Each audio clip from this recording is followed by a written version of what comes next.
coming into the holidays, this is a time where many of us tend to spend maybe more than we do at any other point of the year.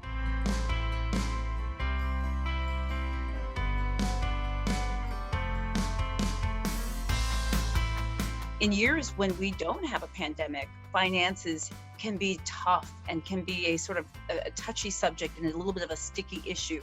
I think it's important to talk about how it relates to our mental health, because we're talking about this because it affects our health and can affect our well-being. So maybe I'll start with you, Dr. Betsy, since you're our mental health professional. Any opening thoughts about this?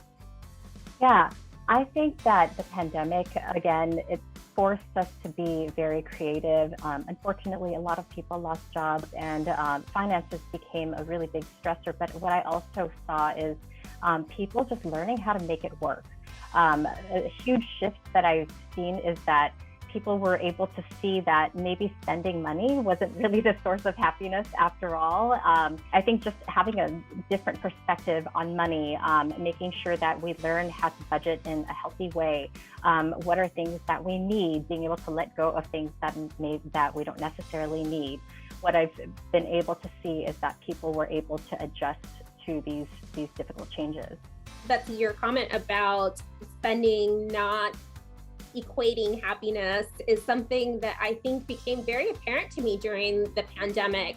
I think when you're really busy, it's really easy to just spend and forget that you have an item already, or forget that you have food at home and you don't need to stop and get fast food or takeout. The pandemic was really a fantastic pause in some ways to take a look at our habits and our patterns of activity. And so I think that it has become a real place of introspection. Yeah, I agree with everything you both said. And, you're right. Last winter, families, really learned that the most important thing was spending time together, right? And we got out the board games again because we couldn't go anywhere. And, realizing that it's not about how many things you have, it's more about the quality of time that you spend together.